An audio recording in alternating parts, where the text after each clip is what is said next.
Long ago, when wishes often came true, there lived a king whose daughters were all handsome, but the youngest was so beautiful that the sun himself, who had seen everything, was bemused every time he shone over her because of her beauty. Near the royal castle there was a great dark wood, and in the wood under an old linden tree was a well. And when the day was hot, the king's daughter used to go forth into the wood and sit by the brink of the cool well. And if the time seemed long, she would take out a golden ball and throw it up and catch it again. This was her favorite pastime. Now it happened one day that the golden ball, instead of falling back into the maiden's little hand, which had sent it aloft, dropped to the ground near the edge of the well and rolled in. The king's daughter followed it with her eyes as it sank, but the well was deep, so deep that the bottom could not be seen. Then she began to weep, and she wept and wept as if she could never be comforted.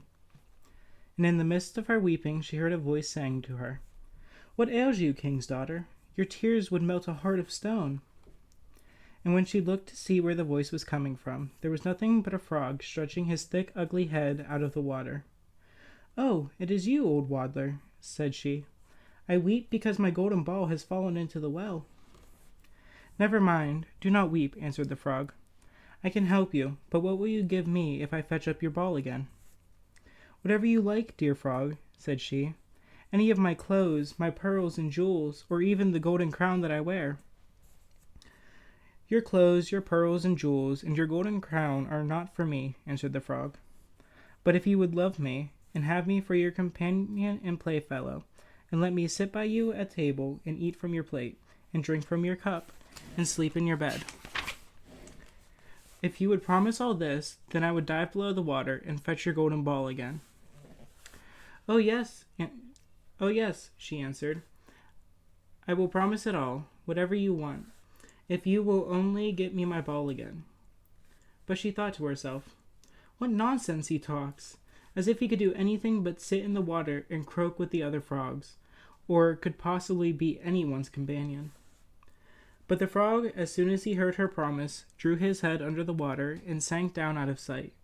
But after a while he came to the surface again with the ball in his mouth, and he threw it onto the grass. The king's daughter was overjoyed to see her pretty plaything again, and she caught it up and ran off with it. "Stop, stop!" cried the frog. "Take me up too. I cannot run as fast as you." But it was of no use, for croak after he might, she would not listen to him, but made haste home, and very soon forgot about the poor frog, who had to betake himself to his well again. The next day, when the king's daughter was sitting at the table with the king and all of the court, and eating from her golden plate, there came something pitter-patter up the marble stairs, and then there came a knocking at the door, and a voice crying, "Youngest king's daughter, let me in." And she got up and ran to see who it could be, but when she opened the door, there was the little frog sitting outside. Then she shut the door hastily and went back to her seat, feeling very uneasy. The king noticed how quickly her heart was beating, and said, "My child, what are you afraid of? Is there a giant standing at the door ready to carry you away?" "Oh no," answered she, "no giant, but a horrid frog." "And what does the frog want?" asked the king. "Oh, dear father," answered she, "when I was sitting by the well yesterday, and playing with my golden ball, it fell into the water. And while I was crying for the loss of it, the frog came and got it again for me on condition I would let him be my companion. But I never thought he could leave the water and come after me. But now there he is outside the door, and he wants to come into me." And then they all heard him knocking the second time and crying, "Youngest king's daughter, open to me. By the well water what you promised me? Youngest king's daughter, now open to me." "That which thou had promised must thou perform," said the king. "So go now and let him in." So she went and opened the door, and the frog hopped in, following at her heels, till she reached her chair. Then he stopped and cried, "Lift me up to sit by you." But she delayed doing so until the king ordered her.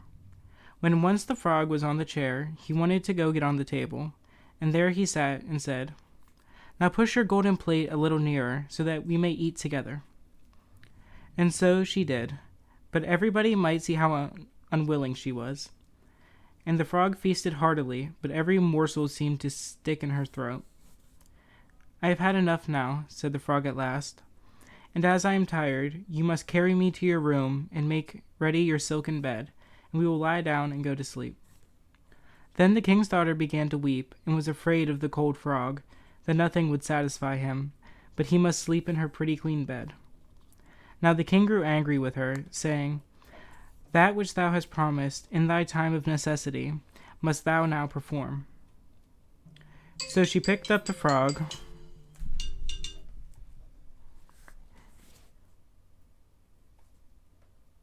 where was I? So she picked up the frog with her finger and thumb, carried him upstairs, and put him in a corner. And when she had lain down to sleep, he came creeping up, saying, I am tired and want to sleep as much as you. Take me up, or I will tell your father.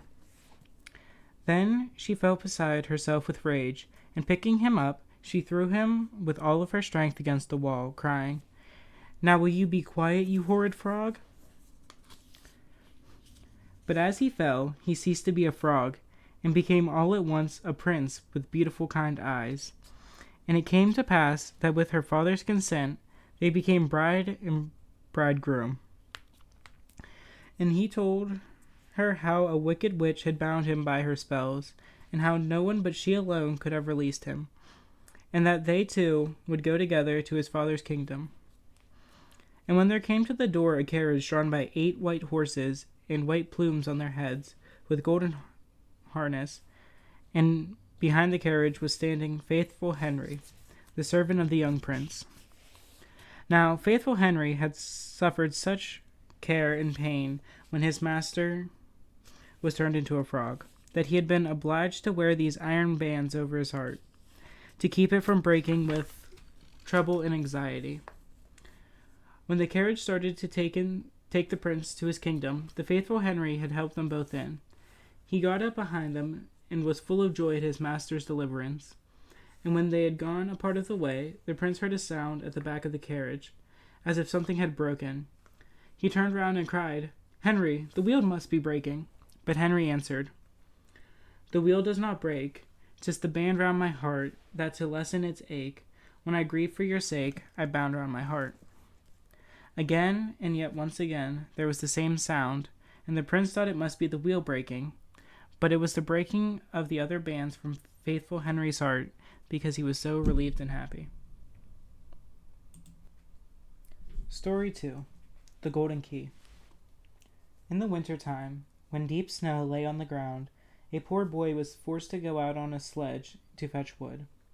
When he had gathered it together and packed it, he wished, as he was so frozen with cold, not to go home at once, but to light a fire and warm himself a little.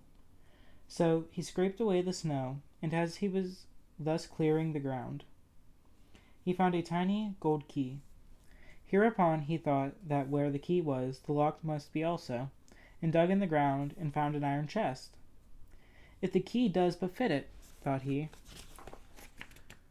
no doubt there are precious things in that little box. He searched, but no keyhole was there. At last he discovered one, but so small that it was hardly visible. He tried it, and the key fitted it exactly. Then he turned it once round, and now we must wait until he has quite unlocked it and opened the lid. Then we shall learn what wonderful things were lying in that box.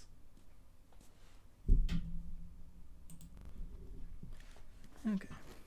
Story 3. The Princess in Disguise. A king once had a wife with golden hair, who was so beautiful that none on earth could be found equal to her.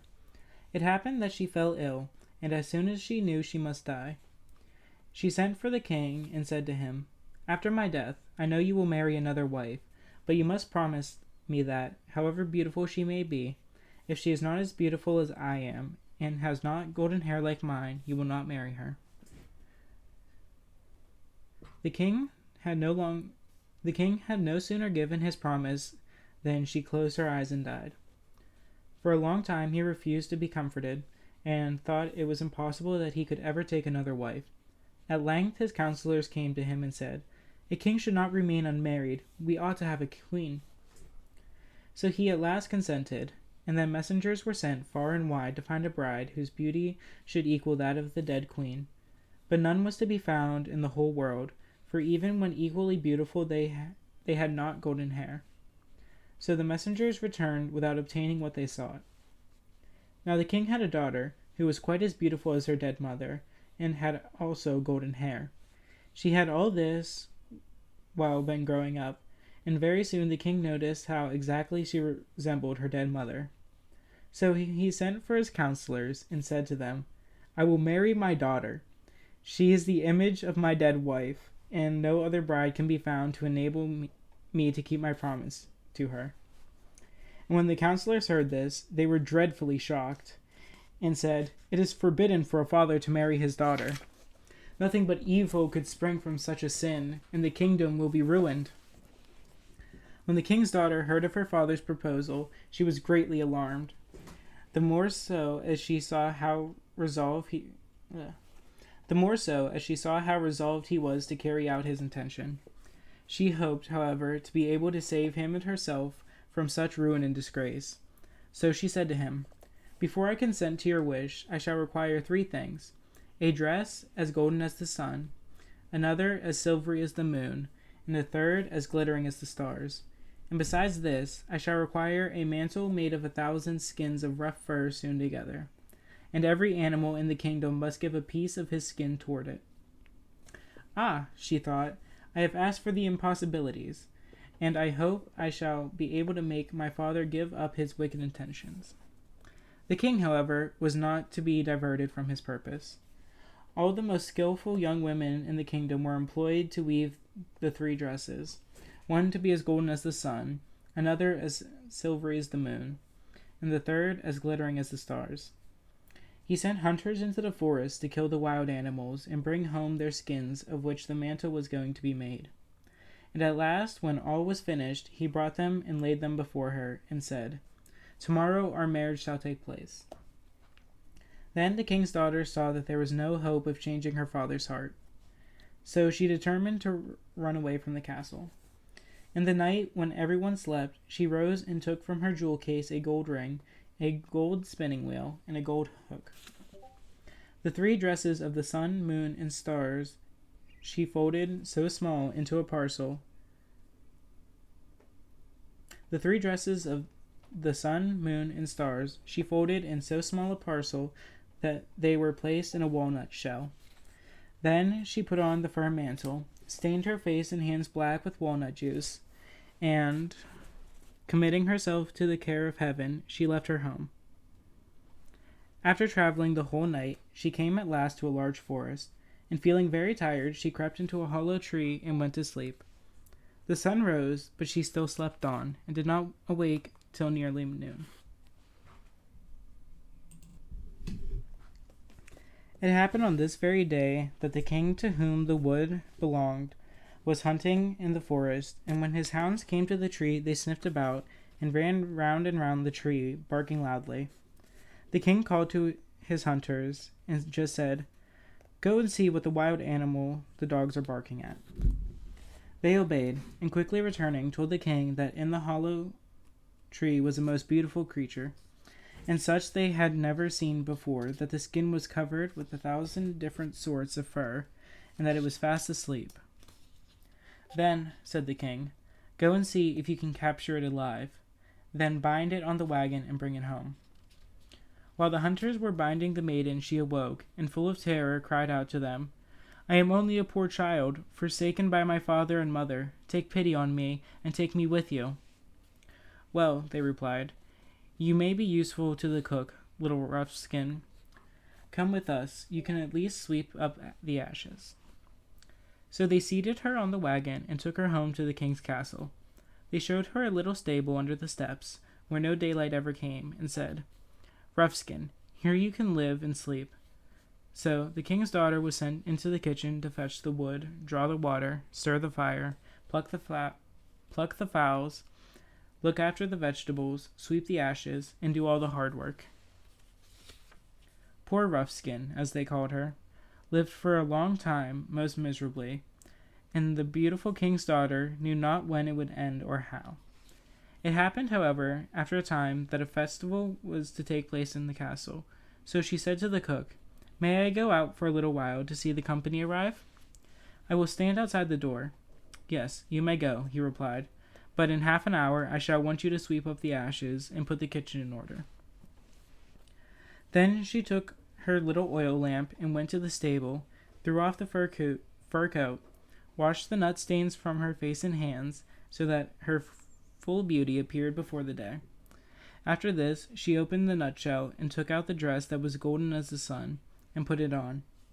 As soon as she was quite dressed, she went out and presented herself at the entrance of the castle as a visitor. No one recognized her as Rough-Skin. They thought she was a king's daughter, and sent and told the king of her arrival. He went to receive her, offered her his hand, and while they danced together, he thought in his heart, "My eyes have never seen any maiden before so beautiful as this." As soon as the dance was over, she bowed to the king, and before he could look round, she had vanished. No one knew where. The sentinel at the castle gate was called in question, but he had not seen anyone pass. But she had run to her stable, quickly removed the dress, stained her face and hands, put on her fur coat, and was again Rough-Skin. When she entered the kitchen and began to do her work and sweep up the ashes, the cook said, "Leave that alone till tomorrow. I want you to cook up some soup for the king. I will also taste a little when it is ready. But do not let one of your hairs fall in, or you will get nothing to eat in the future from me."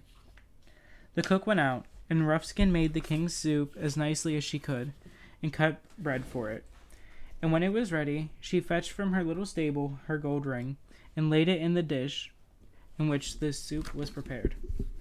After the king had left the ballroom, he called for the soup, and while eating it, he thought he had never tasted better soup in his life. But when the dish was nearly empty, he saw to his surprise a gold ring lying at the bottom, and he could not imagine how it came there. Then he ordered the cook to come to him, and he was in a terrible fright when he heard the order. "You must certainly have let a hair fall into the soup. If you have, I shall thrash you," he said. As soon as he appeared, the king said, "Who cooked this soup?" "I cooked it," he replied. "That is not true," said the king. "This soup is made quite differently and much better than you could ever have made it." Then the cook was obliged to confess that Rough-Skin had made the soup. "Go and send her to me," said the king. As soon as she appeared, the king said to her, "Who art thou, maiden?" She replied, "I am a poor child, without father or mother." He asked again, "Why are you in my castle?" "Because I am trying to earn my bread by helping the cook," she replied. How come this ring in the soup?" he said again. "I know nothing about the ring," she replied. When the king found he could learn nothing from Rough-Skin, he sent her away. A little time after this, there was another festival, and Rough-Skin had again permission from the cook to go and see the visitors. "But," he added, "come back in half an hour and cook the king the soup that he is so fond of." She promised to return, and ran quickly into her little stable, washed off the stains, and took out of the nutshell her dress, silvery as the moon, and put it on. Then she appeared at the castle like a king's daughter, and the king came to receive her with great pleasure. He was so glad to see her again, and while the dancing continued, the king kept her as his partner. And when the ball ended, she disappeared so quickly that the king could not imagine what had become of her.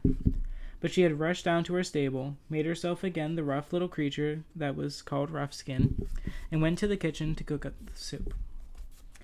While the cook was upstairs, she fetched the golden spinning wheel and dropped it into the soup as soon as it was ready.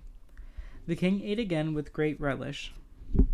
It was as good as before, and when he sent for the cook and asked who made it, he was obliged to own that it was Rough-Skin. She was also ordered to appear before the king, but he could get nothing out of her, expecting that she was a poor child and knew nothing of the golden spinning wheel.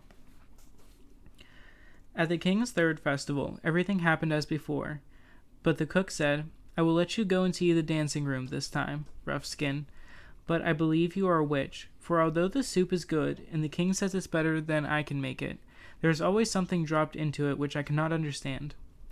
Ruskin did not stop to listen. She ran quickly to her little stable, washed off the nut stains, and this time dressed herself in the dress that glittered like the stars.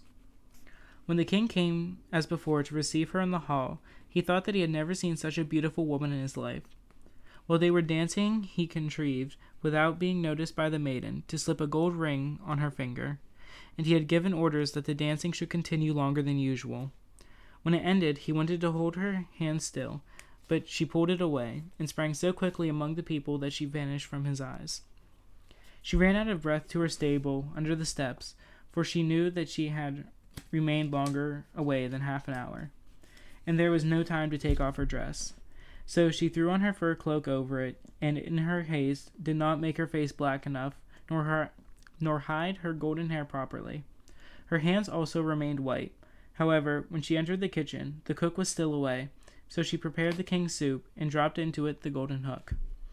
The king, when he found another trinket in his soup, sent immediately for Rough-Skin, and as she entered the room, he saw the ring on her white finger, which had been placed there.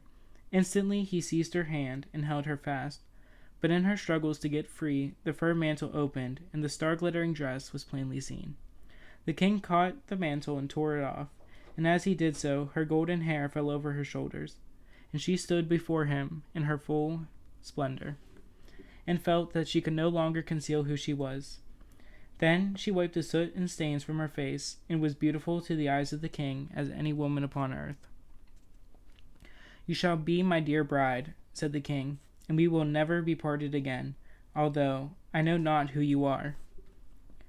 Then she told him her past history, and all that happened to her, and he found out that she was, as he thought, a king's daughter. Soon after the marriage was celebrated, and they lived happily till their death.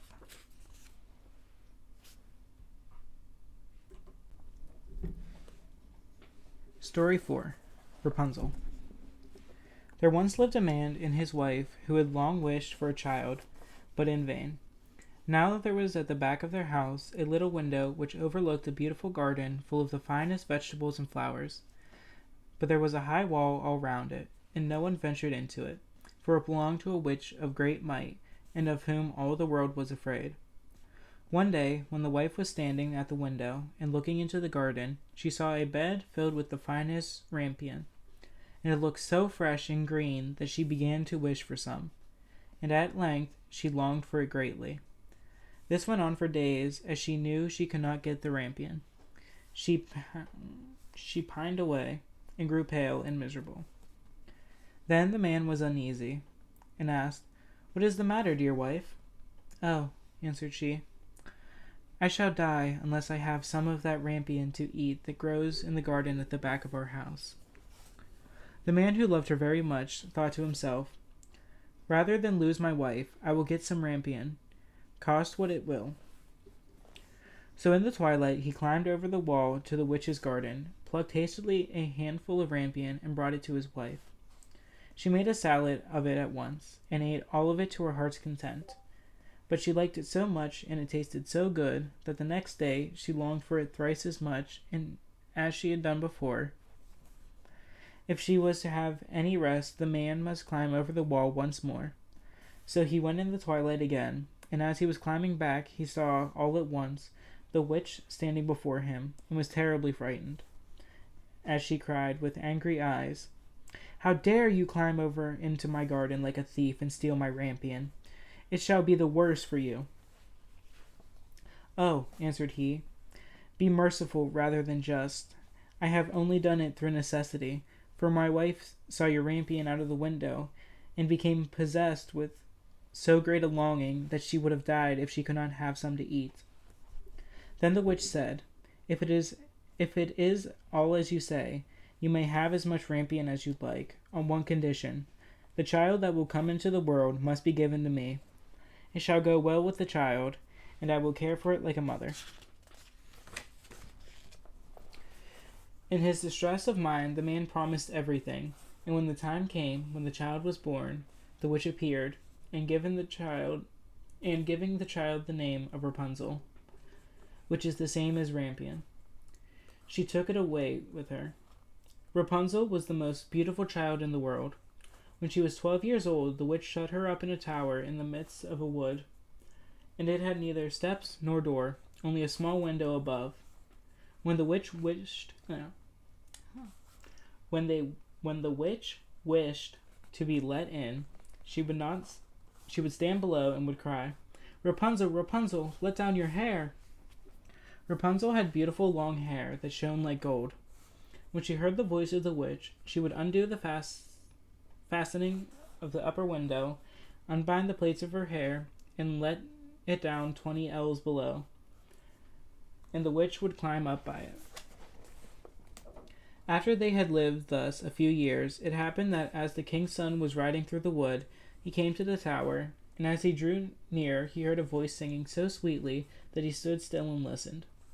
It was Rapunzel, in her loneliness, trying to pass away the time with sweet songs. The king's son wished to go in to her, and sought to find a door in the tower, but there was none. So he rode home, but the song had entered into his heart, and every day he went into the wood and listened to it. Once, as he was standing there under a tree, he saw the witch come up and listened while she called out, "Oh, Rapunzel, Rapunzel, let down your hair." Then he saw how Rapunzel let down her long tresses, and how the witch climbed up by them and went into her. And he said to himself, "Since that is the ladder, I will climb it, and seek my fortune." And the next day, as soon as it began to grow dusk, he went to the tower and cried, "Oh, Rapunzel, Rapunzel, let down your hair." And as she let down her hair, the king's son climbed up by it.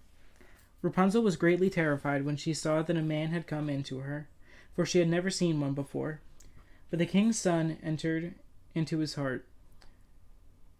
But the king's son began speaking so kindly to her, and told her how her singing had entered into his heart, so that he could have no peace until he had seen her himself. Then Rapunzel forgot her terror, and when he asked her to take him for her husband, and she saw that he was young and beautiful, she thought to herself, "I certainly like him much better than old Mother Gothel." And she put her hand into his hand, saying, "I would willingly go with you, but I do not know how I shall get out. When you come, bring each time a silken rope. I will make a ladder, and when it is quite ready, I will get down by it out of the tower, and you shall take me away on your horse." They agreed that he should come to her every evening, as the old woman came in the daytime. So the witch knew nothing of all this, until once Rapunzel said to her unwittingly, "Mother Gothel, how is it that you climb here so slowly, and the king's son is with me in a moment?" "Oh, wicked child," cried the witch, "what is this I hear? I thought I had hidden you from all of the world, and you have betrayed me." In her anger, she seized Rapunzel by her beautiful hair, struck her several times with her left hand, then, grasping a pair of shears in her right, snip, snap, the beautiful locks lay on the ground. And she was so hard-hearted that she took Rapunzel and put her in a waste and desert place, where she lived in great woe and misery. The same day on which she took Rapunzel away, and went back to the tower in the evening, and made fast the severed locks of hair to the window hasp. And the king's son came and cried, "Rapunzel, Rapunzel, let down your hair." Then she let the hair down. As the king's son climbed up, but instead of his dearest Rapunzel, he found the witch looking at him, and with wicked, glittering eyes. "Aha!" cried she, mocking him. "You came for your darling, but the sweet bird sits no longer in the nest, and sings no more. The cat has got her, and will scratch out your eyes as well. Rapunzel was lost to you. You will see her no more." The king's son was beside himself with grief, and in his agony he sprang from the tower. He escaped with his life, but the thorns on which he fell put out his eyes. Then he wandered blind through the wood, eating nothing but roots and berries, and doing nothing but lament and weep for the loss of his dearest wife. So he wandered several years in misery, until at last he came to the desert place where Rapunzel lived with her twin children that she had borne, a boy and a girl. At first he heard a voice that he thought he knew, and when he reached the place from which it seemed to be coming,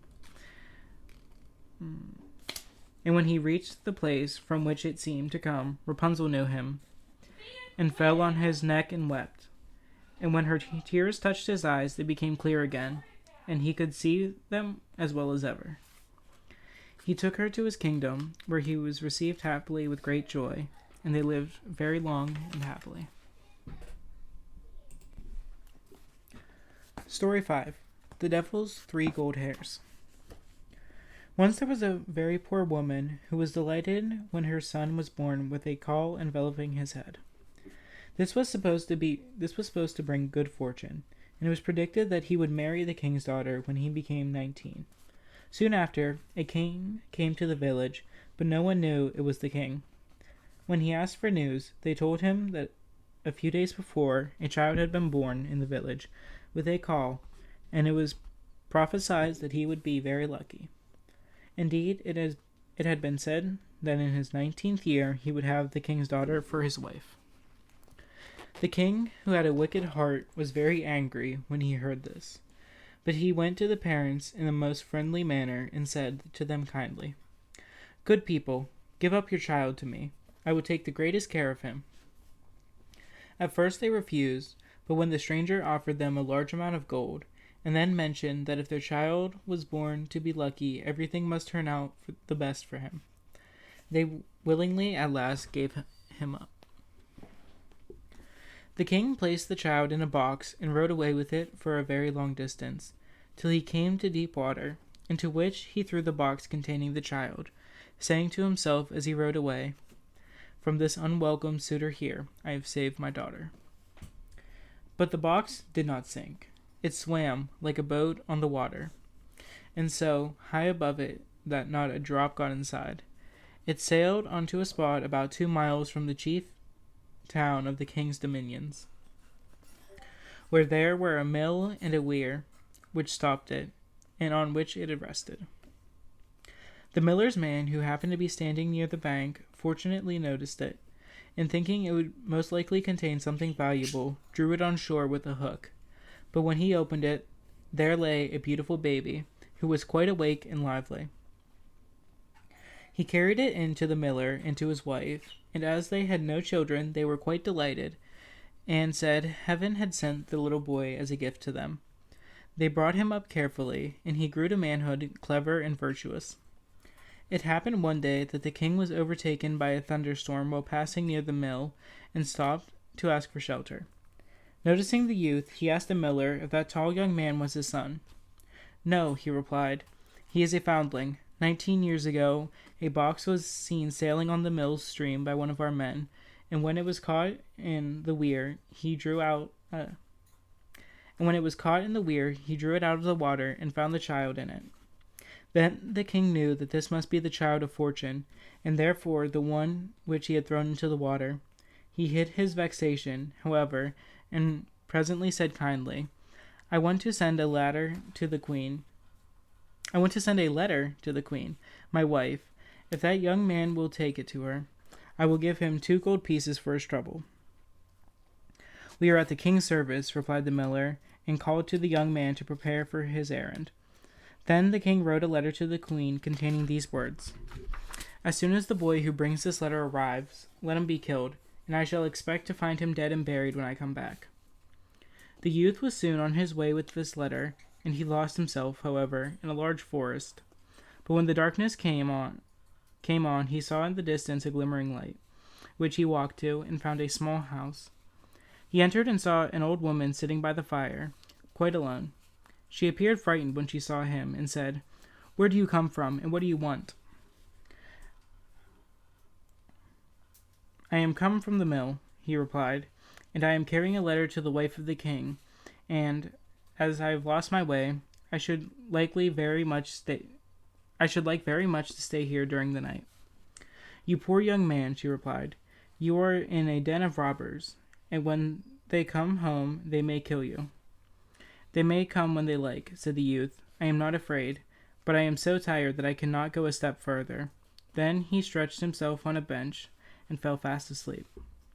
Soon after the robbers came home, and asked angrily what the youth was lying there for.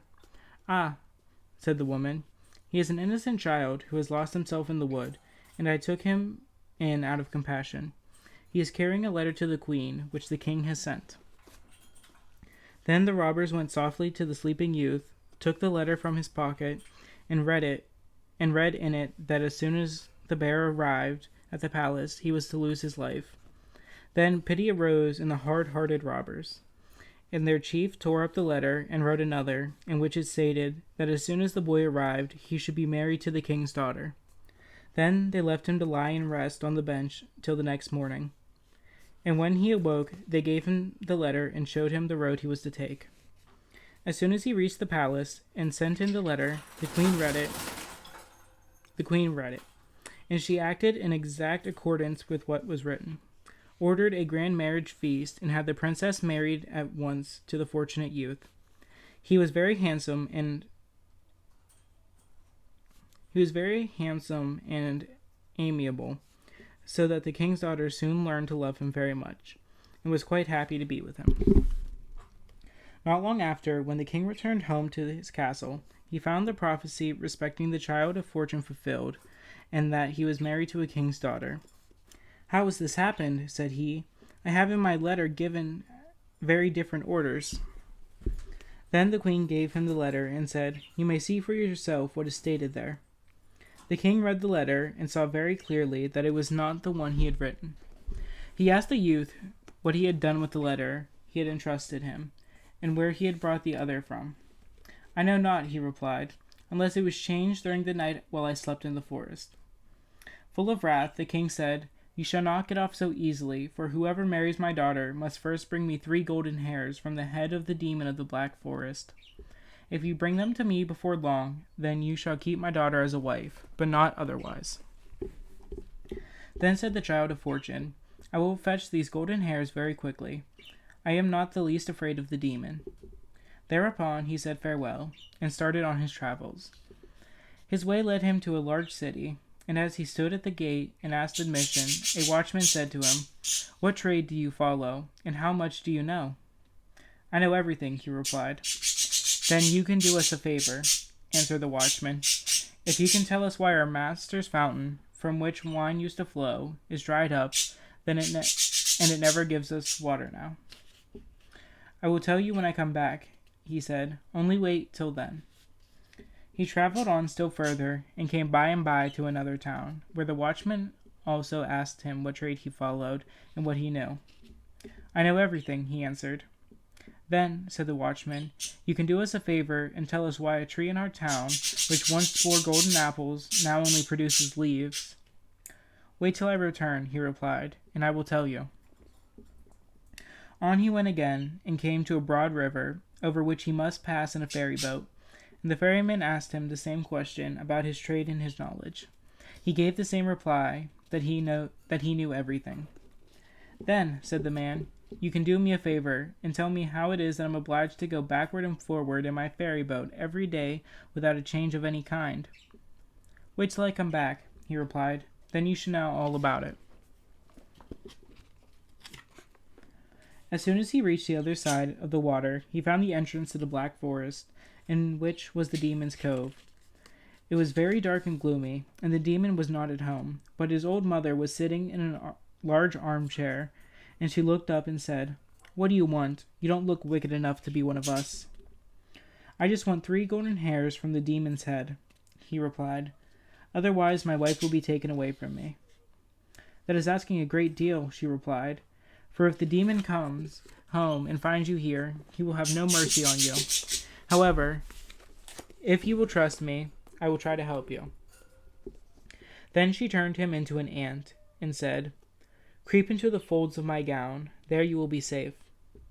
"Yes," he replied, "that is all very good, but I have 3 things besides that I want to know. First, why a well from which formerly wine used to flow should be dry now, so that not even water can be got from it. Secondly, why a tree that once bore golden apples should now produce nothing but leaves. And thirdly, why a ferryman is obliged to row forward and back every day without ever leaving off." "These are some difficult questions," said the old woman, "but keep still and quiet, and when the demon comes in, pay great attention to what he says, and while I pull the golden hairs out of his head." Late in the evening the demon came home, and as soon as he entered he declared that the air was not clear. "I smell the flesh of a man," he said, "and I am sure that there is someone here." So he peeped into all the corners and searched everywhere, but could find nothing. Then his mother scolded him well and said, "Just as I have been sweeping, dusting, and putting everything in order, then you come home and give me all the work to do over again? You always have the smell of something in your nose. Do sit down and eat your supper." The demon did as she told him. And when he had eaten and drunk enough, he complained of being tired. So his mother made him lie down so that she could place his head in her lap, and he was soon so comfortable that he fell asleep and snored. Then the old woman lifted up a golden hair, twitched it out, and laid it by her side. "Oh!" screamed the demon, waking up. "What was that for?" "I have had a bad dream," answered she, "and it made me catch hold of your hair." "What did you dream about?" asked the demon. "Oh, I dreamed of a well in the marketplace from which wine used to flow, but now it is dried up, and they can't even get water from it. Whose fault is that?" "Ah, they ought to know that there sits a toad under a stone in the well, and if he were dead the wine would flow again." Then the woman combined his hair again, till he slept and snored so loud that the windows rattled, and she pulled out the second hair. "What are you about now?" asked the demon in a rage. "Oh, don't be angry," said the woman. "I have had another dream." "What was this dream about?" he asked. "Why, I dreamed that in a certain country there grows a fruit tree which used to bear golden apples, but now it produces nothing but leaves. What is the cause of this?" "Why don't they know?" answered the demon. "That there is a mouse gnawing at the root. Were it dead, the tree would again bear the golden apples. And if it gnaws much longer, the tree will wither and dry up. Bother your dreams, and if you disturb me again, just as I am comfortably asleep, you will have a box on the ear." Then the old woman spoke kindly to him, and smoothed and combed his hair again, till he slept and snored. Then she seized the third golden hair and pulled it out. The demon, on this, sprang to his feet, roared out in a greater rage than ever, and would have done some mischief in the house, but she managed to appease him this time also, and said, "How can I help my bad dreams?" "And whatever did you dream?" he asked, with some purity. "Well, I dreamed about a ferryman who complains that he is obliged to take people across the river, and is never free." "Oh, the stupid fellow!" replied the wizard. "He can very easily ask any person who wants to be ferried over to take the oar in his hand, and he will be free at once." Then the demon laid his head down once more, and as the old mother had pulled out the 3 golden hairs and got answers to all the 3 questions, she let the old fellow rest and sleep in peace till the morning dawned. As soon as he had gone out next day, the woman took the ant from the folds of her dress and restored the lucky youth to his former shape. "Here there are 3 golden hairs for which you wished," said she. "And did you hear all the answers to your 3 questions?" "Yes," he replied, "every word, and I will not forget them." "Well then, I have helped you out of your difficulties, and now get home as fast as you can." After thanking the old woman for her kindness, he turned his steps homeward, full of joy that everything had succeeded so well. When he arrived at the ferry, the man asked him for the promised answer. "Bury me over first," he replied, "and then I will tell you." So when they reached the opposite shore, he gave the ferryman the demon's advice, that the next person who came and wished to be ferried over should have the oar placed in his hand, and from that moment he would have to take the ferryman's place. Then the youth journeyed on till he came to the town where the unfruitful tree grew, and where the watchman was waiting for his answer. To him the young man repeated what he had heard, and said, "Kill the mouse that is gnawing at the root, and then your tree will again bear apples." The watchman thanked him, and gave him in return for his information 2 asses laden with gold, which were led after him. He very soon arrived at the city which contained the dried-up fountain. The sentinel came forward to receive his answer. Said the youth, Under a stone in the fountain sits a toad. It must be searched for and killed. Then will wine again flow from it." To show how thankful he was for this advice, the sentinel also ordered 2 asses laden with gold to be sent after him. At length the child of fortune reached home with his riches, and his wife was overjoyed at seeing him again, and hearing how well he had succeeded in his undertaking. He placed before the king 3 golden hairs, and had brought from the head of the black demon. And when the king saw these and 4 asses laden with gold, he was quite satisfied, and said, "Now that you have performed all the required conditions, I am quite ready to sanction your marriage with my daughter. But, my dear son-in-law, tell me how you obtained all this gold. It is indeed a very valuable treasure. Where did you find it?" "I crossed the river in a ferry boat, and on the opposite shore I found the gold lying in the sand." "Can I find some if I go?" asked the king eagerly. "Yes, as much as you please," replied he. "There is a ferryman there who will row you over, and you can fill a sack in no time." The greedy old king set out on his journey in all haste, and when he came near the river, he beckoned to the ferryman to row him over the ferry. The man told him to step in, and just as they reached the opposite shore, he placed the rudder oar in the king's hand and sprang out of the boat, and so the king became a ferryman as a punishment for his sins. I wonder if he still goes on ferrying people over the river. It is very likely, for no one has ever been persuaded to touch the oar since he took it.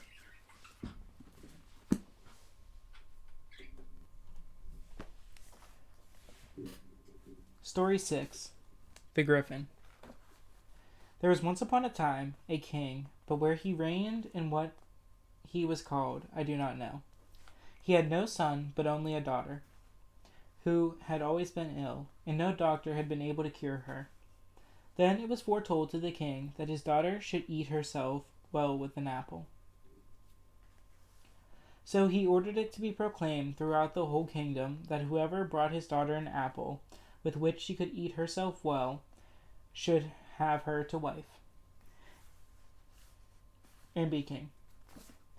This became known to a peasant who had 3 sons, and he said to the eldest, "Go out into the garden and take a basket full of those beautiful apples with the red cheeks and carry them to the court. Perhaps the king's daughter will be able to eat herself well with them, and then thou wilt marry her and be king." The lad did so and set out. When he had gone a short way, he met a little iron man who asked him what he had there in the basket, to which replied Uil, for he was named Frog's Legs. On this the little man said, "Well, so shall it be, and remain," and went away. At length Uil arrived at the palace, and made it known that he had brought apples which would cure the king's daughter if she ate them. This delighted the king hugely, and he caused Uil to be brought before him. But alas, when he opened the basket, instead of having apples in it, he had frog's legs, which were still kicking about. On this the king grew angry, and had him driven out of the house. When he had got home, he told his father how it had fared with him. Then the father sent the next son, who was called Siame, but all went with him just as gone with Uil. He had also met the little iron man, who asked what he had there in the basket. Siame said, "Hog's bristles." And the iron man said, "Well, so shall it be, and remain." When Siame got to the king's palace and said he had brought apples with which the king's daughter might eat herself well, they did not want to let him go in, and said that one fellow had already been there and had treated them as if they were fools. Siame, however, maintained that he certainly had the apples, and that they ought to let him go in. At length they believed him, and led him to the king, but when he uncovered the basket, he had but hog's bristles. This enraged the king terribly, so he caused Siame to be whipped out of the house. When he got home, he related that had befallen him. When the youngest boy, whose name was Hans, but who was already called Stupid Hans, came and asked for his father if he might go with some apples. "Oh," said the father, you would be just the right fellow for such a thing. If the clever ones can't manage, what can you do?" The boy, however, did not believe him, and said, "Indeed, father, I wish to go. Just get away, you stupid fellow. You must wait till you are the wiser," said the father to that, and turned his back. Hans, however, pulled at the back of his smock frock, and said, "Indeed, father, I wish to go." "Well then, so far as I am concerned, you may go, but you will soon come home again," replied the old man in a spiteful voice. The boy, however, was tremendously delighted and jumped for joy. "Well, act like a fool. You grow more stupid every day," said the father again. Hans, however, did not care about that, and did not let it spoil his pleasure. But as it was then night, he thought he might as well wait until the morrow, for he could not get to court that day. All night long he could not sleep in his bed, and if he did doze for a moment, he dreamt of beautiful maidens and palaces of gold and of silver, and all kinds of things of that sort. Early in the morning he went forth on his way, and directly afterwards to the shabby-looking man in his iron clothes, came to him and asked what he was carrying in the basket. Hans gave him the answer that he was carrying apples with which the king's daughter was to eat herself well. "Then," said the little man, "so shall they be and remain." But at the court they would none of them let Hans go in, for they said two had already been there, and who had told them that they were bringing apples, and one of them had frog's legs, and the other hog's bristles. Hans, however, resolutely maintained that he most certainly had no frog's legs, but for some of the most beautiful apples in the whole kingdom. As he spoke so pleasantly, the doorkeeper thought he could not be telling a lie, and asked him to go in. And he was right, for when Hans uncovered the basket in the king's present, golden yellow apples came tumbling out. The king was delighted, and caused some of them to be taken to his daughter, and then waited in anxious expectation until the news should be brought to him of the effect they had. But before much time had passed by, news was brought to him. But who do you think it was who came? It was his daughter herself. As soon as she had eaten of those apples, she was cured and sprang out of her bed. The joy the king felt cannot be described. But now he did not want to give his daughter in marriage to Hans, and he said he must first make him a boat which would go quicker on dry land than in water. Hans agreed to the conditions and went home and related how it had fared with him. Then the father sent Uil to the forest to make a boat of that kind. He worked diligently and whistled all the time. At midday, when the sun was at the highest, came the little iron man who asked what he was making. Uil gave him for answer, "Wooden bowls for the kitchen." The iron man said, "So it shall be, and remain." By evening, Uil thought he had now made the boat, but when he wanted to get into it, he had nothing but wooden bowls. The next day, Siame went to the forest, but everything went with him just as it had done with Uil. On the third day, stupid Hans went. He worked away most industriously, so that the whole forest resounded with heavy strokes, and all the while he sang and whistled right merrily. At midday, when it was the hottest, the little man came again and asked what he was making. "A boat which will go quicker on dry land than on water," replied Hans, "and when I have finished it, I am to have the king's daughter for my wife." "Well," said the little man, "such shall it be and remain." In the evening, when the sun had turned into gold, Hans finished his boat, and all that was wanted for it. He got into it and rowed to the palace. The boat went swiftly as the wind. The king saw it from afar, but would not give his daughter to Hans yet, and said he must first take 100 hares out to the pasture, from early morning until late evening, and if one of them got away, he should not have his daughter. Hans was contented with this, and the next day went with his flock to the pasture, and took great care that none of them ran away. Before many hours had passed, came a servant from the palace, and told Hans that he must give her a hare instantly, for some visitors had come unexpectedly. Hans, however, was very well aware what that meant, and he said he would not give her one. The king might set some hare soup before his guests the next day. The maid, however, would not believe in his refusal, and at last she began to get angry with him. Then Hans said that if the king's daughter came herself, he would give her a hare. The maid told this in the palace, and the daughter did go herself.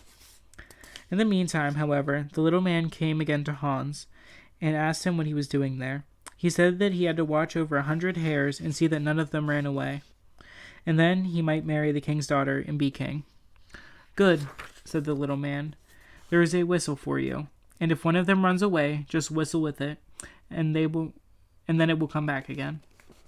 When the king's daughter came, Hans gave her a hare into her apron, but when she had gone about 100 steps with it, he whistled, and the hare jumped out of the apron. Before she could turn round, was back to the flock again. When the evening came, the hare herd whistled to the flock again, and looked to see if all were there, and then drove them to the palace. The king wondered how Hans had been able to take 100 hares to graze without losing any of them. He would, however, not give him his daughter yet, and said that he must now bring him a feather from the griffin's tail. Hans set out at once, and walked straight forwards. In the evening he came to a castle, and there he asked for a night's lodging, for at the time there were no inns. The lord of the castle promised him that with much pleasure, and asked where he was going. Hans answered, "To the Griffin." "Oh, to the Griffin. They tell me he knows everything, and I have lost the key of an iron money chest.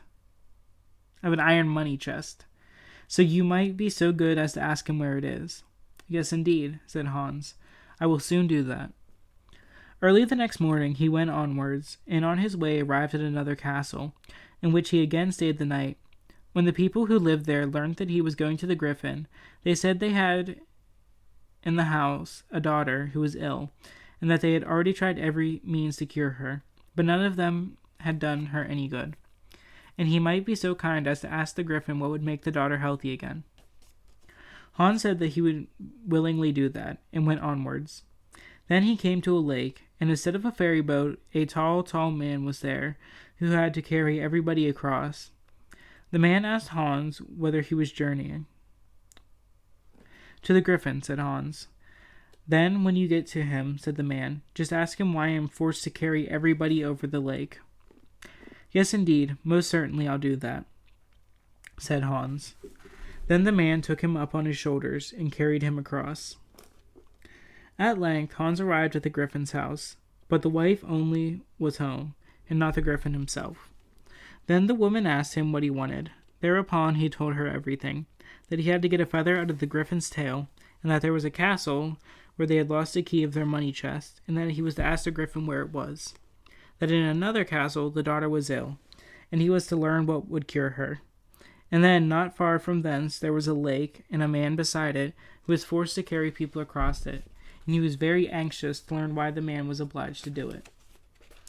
Then said the woman, "But look here, my good friend, no Christian can speak to the Griffin. He devours them all. But if you like, you can lie down under his bed, and in the night, when he is quite fast asleep, you can reach out and pull a feather out of his tail. And as for those things which you are to learn, I will ask about them myself." Hans was quite satisfied with this, and got under the bed. In the evening, when the Griffin came home, and as soon as he entered the room, said, "Wife, I smell a Christian." "Yes," said the woman, "one was here today, but he went away again." Then the Griffin said no more. In the middle of the night, when the Griffin was snoring loudly, Hans reached out and plucked a feather from his tail. The Griffin woke up instantly and said, "Wife, I smell a Christian, and it seems to me that somebody was pulling at my tail." His wife said, "You have certainly been dreaming, and I told you before that a Christian was here today, but that he went away again. He told me all kinds of things, that in one castle they had lost the key of their money chest, and could find it nowhere." "Oh, the fools," said the Griffin. "The key lies in the wood house under a log of wood buried behind the door."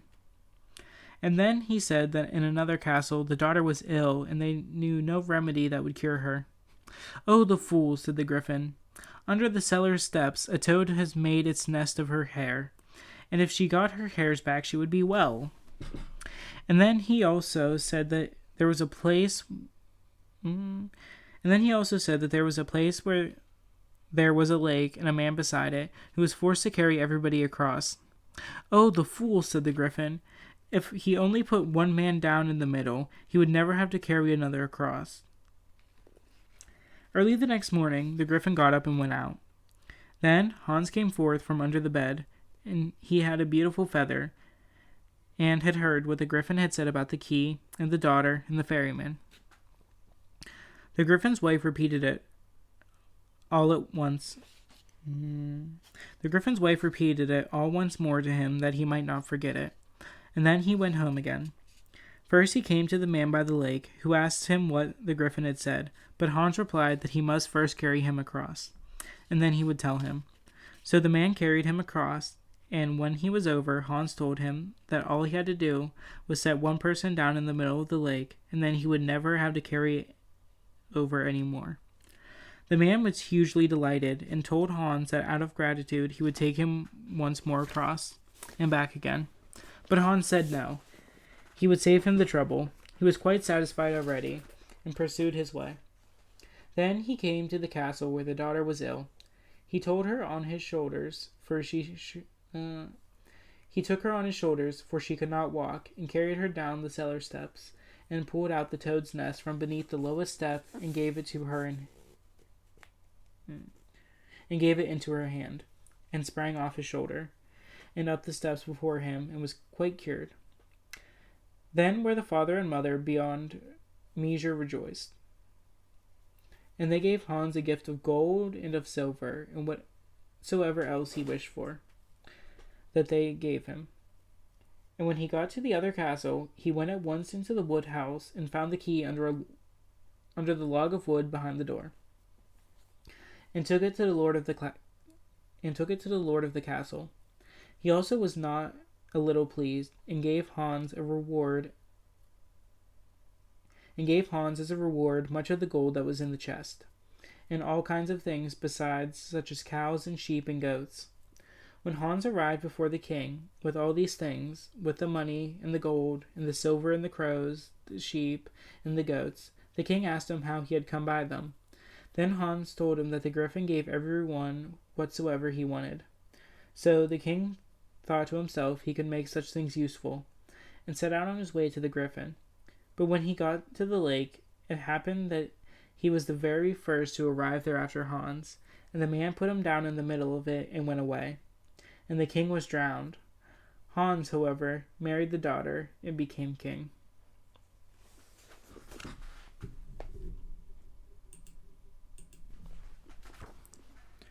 Story 7. Rumpelstiltskin. There was once a miller who was poor, but he had a beautiful daughter. It happened one day that he came to speak with the king, and give himself consequence. He told him that he had a daughter who could spin a gold out of straw. The king said to the miller, "That is an art that pleases me well. If your daughter is as clever as you say, bring her to my castle tomorrow, that I may put her to the proof." When the girl was brought to him, he led her into a room that was quite full of straw, and gave her a wheel and spindle, and said, "Now set to work, and if by the early morning you have not spun this straw to gold, you shall die." And he shut the door himself, and left her there alone. And so the poor miller's daughter was left there sitting, and could not think what to do for her life. She had no notion how to set to work spinning gold from straw, and her distress grew so great that she began to weep. Then, all at once, the door opened, and in came a little man, who said, "Good evening, miller's daughter. Why are you crying?" "Oh," answered the little girl, I have got to spin gold out of straw, and I do not understand the business." Then the little man said, "What will you give me if I spin it for you?" "My necklace," said the girl.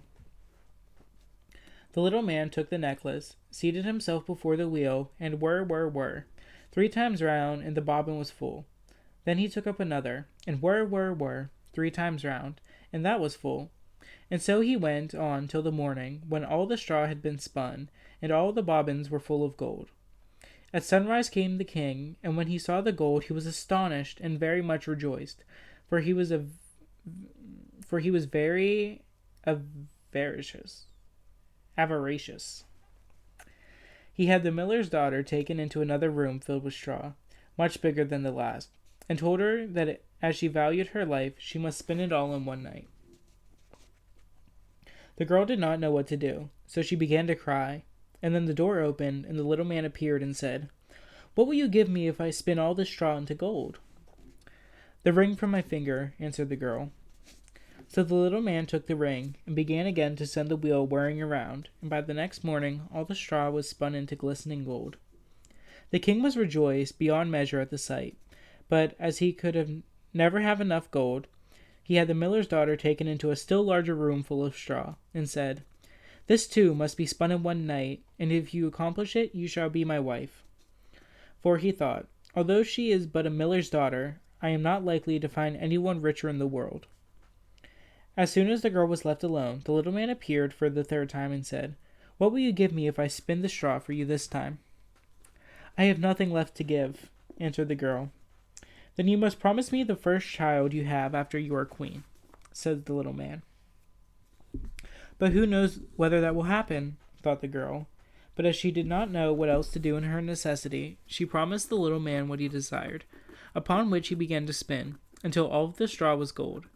And when in the morning the king came and found all done according to his wish, he caused the wedding to be held at once, and the miller's pretty daughter became a queen. In a year's time she brought a fine child into the world, and thought no more of the little man. But one day he came suddenly into her room and said, "Now give me what you promised me." The queen was terrified greatly, and offered the little man all the riches of the kingdom if he would only leave the child. But the little man said, "No, I would rather have something living than all of the treasures in the world." Then the queen began to lament and to weep, so that the little man had pity upon her. "I will give you 3 days," said he, "and if at the end of that time you cannot tell my name, you must give the child to me." Then the queen spent the whole night in thinking over all the names that she had ever heard, and sent a messenger through the land to ask far and wide for all the names that could be found. And when the little man came the next day, beginning with Caspar, Melchior, Balthazar, she repeated all she knew, and went through the whole list, but after each the little man said, "That is not my name." The second day the queen sent to inquire all of the neighbors what the servants were called, and told the little man all the most unusual and singular names, saying, "Perhaps you are roast ribs, or sheep shanks, or spindle shanks." But he answered nothing but, "That is not my name." The third day the messenger came back again and said, "I have not been able to find one single new name, but as I passed through the woods I came to a high hill, and near it was a little house, and before the house burned a fire, and round the fire danced a comical little man, and he hopped on one leg and cried, 'Today do I bake, tomorrow I brew, one day after that queen's child comes in, and oh, I am glad that nobody knew that the name I am called is Rumpelstiltskin.'" You could not think how pleased the queen was to hear that name, and soon after, when the little man walked in and said, "Now, Mrs. Queen, what is my name?" she said at first, "Are you called Jack?" "No," answered he. "Are you called Harry?" she asked again. "No," answered he. And then she said, "Perhaps your name is Rumpelstiltskin." "The devil told you that! The devil told you that!" cried the little man, and in his anger he stamped with his right foot so hard that it went into the ground above his knee. Then he seized his left foot with both hands, and in such a fury that he split in two, and there was the end of him.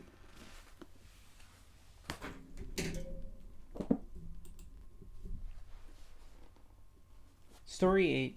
The Three Black Princesses. East India was besieged by an enemy who would not retire until he had received $600.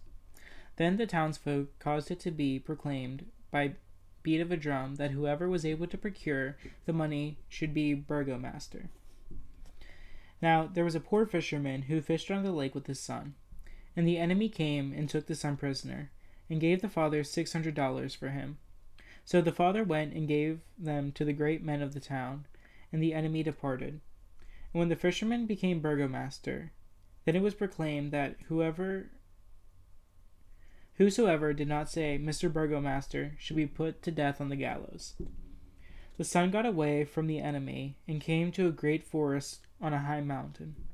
The mountain opened, and he went into a great enchanted castle, wherein chairs, tables, and benches were all hung with black. Then came 3 young princesses, who were entirely dressed in black, but had a little white on their faces. They told him that he was not to be afraid, they would not hurt him, and that he could deliver them. He said that he would gladly do it, if he did but know how. On this day they told him he must for a whole year not speak to them, and also not look at them, and what he wanted to have he was just to ask for, and if they dared give him an answer they would do so. When he had been there for a long while, he said he should like to go to his father, and when they told him he might go, he was to take with him this purse with money, put on this coat, and in a week he must be back there again. Then he was caught up, and was instantly in East India. He could no longer find his father in the fisherman's hut, and asked the people where the poor fisherman could be, and they told him he must not say that, or he would come to the gallows. Then he went to his father and said, Fisherman, how hast thou got here? Then the father said, Thou must not say that. If the great men of the town knew of that, thou wouldst come to the gallows. He, however, would not stop, and was brought to the gallows. When he was there, he said, O my master, just give me leave to go to the old fisherman's hut. Then he put on his old smock frock, and came back to the great men, and said, Do ye not now see? Am I not the son of the poor fisherman? Did I not earn bread for my father and mother in this dress? Hereupon this father knew him again, and begged his pardon. He took him home with him, and then he related all that had happened to him, and how he had got into a forest on a high mountain, and the mountain had opened, and he had gone into an enchanted castle, where all was black, and 3 young princesses had come to him, who were all black except a little white on their faces. And they had told him not to fear, and that he could deliver them. Then his mother said that they might very likely not be a good thing to do, and that he ought to take a holy water vessel with him, and drop some boiling water on their faces. He went back again, and he was in great fear, as he dropped the water on their faces as they were sleeping, and they all turned it half white. Then all of the 3 princesses sprang up and said, Thou accursed dog, our blood shall cry for vengeance on thee. Now there is no man born in the world, nor will any ever be born, who can set us free. We have still 3 brothers who are bound by 7 chains. They shall tear into thee pieces. Then there was a loud shrieking all over the castle, and he sprang out of the window and broke his leg. And the castle sank into the earth again. The mountain shut to again, and no one knew where the castle had stood. Story 9. The Rose. There was once a poor woman who had 2 children. The youngest had to go every day into the forest to fetch wood. Once, when she had gone a long way to seek it, a little child, who was quite strong, came and helped her industriously to pick up the wood and carry it home. And then, before a moment had passed, the strange child disappeared. The child told her mother this, but at first she would not believe it. At length she brought a rose home, and told her mother that the beautiful child had given her this rose, and had told her that when it was in full bloom he would return. The mother put the rose in water. One morning her child could not get out of bed. The mother went to the bed and found her dead, but looking very happy. On the same morning the rose was in full bloom.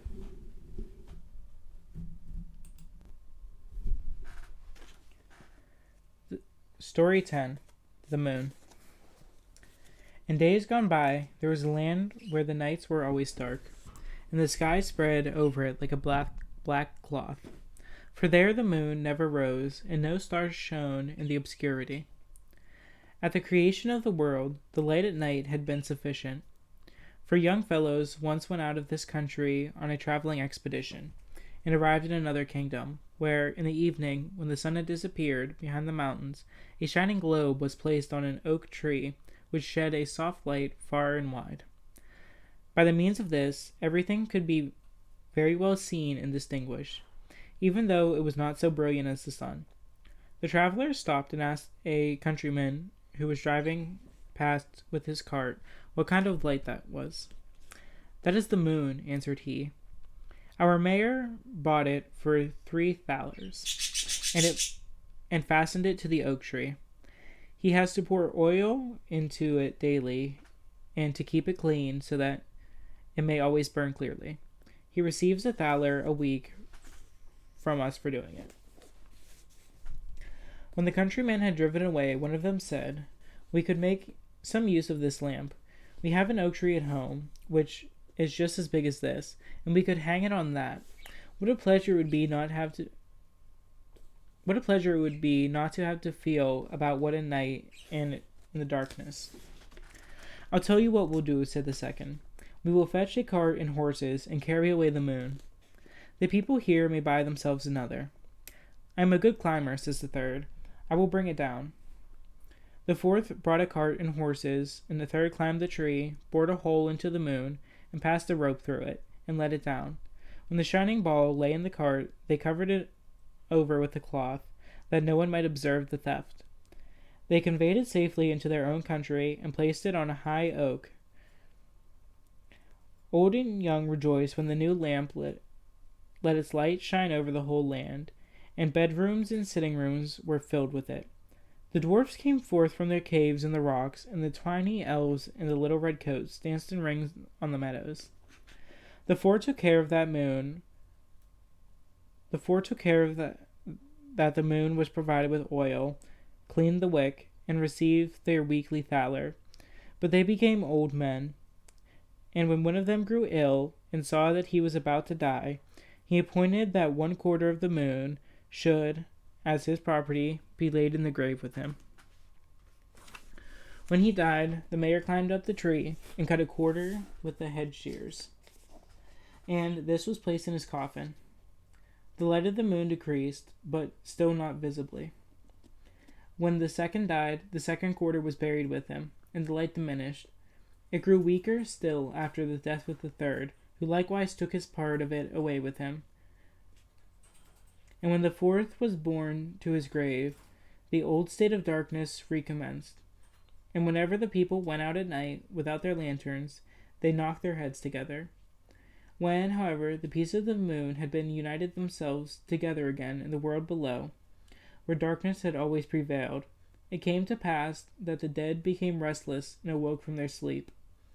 They were astonished when they were able to see again.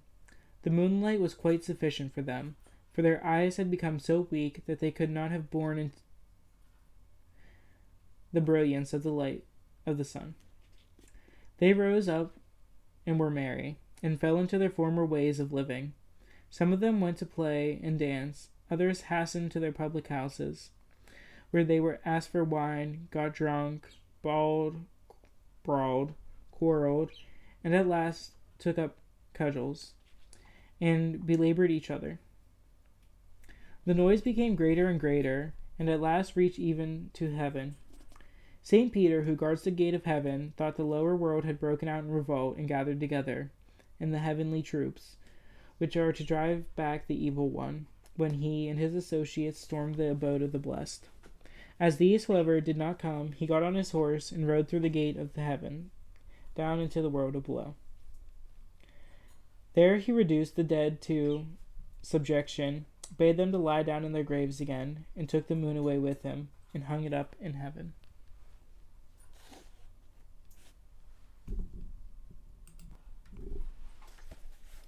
Story 11. The Wonderful Glass. A man once had so many children that all his friends had been asked to become sponsors. So when another child was born, he had no one to ask and knew not what to do. One night, when he had laid himself down to sleep in a great trouble, he had a wonderful dream. He dreamed that a voice said to him, "Go out early tomorrow morning, and the first person you meet, ask him to be godfather." On awaking, he determined to follow the advice given in his dream, and dressing himself quickly, went out. Near his door, he went out.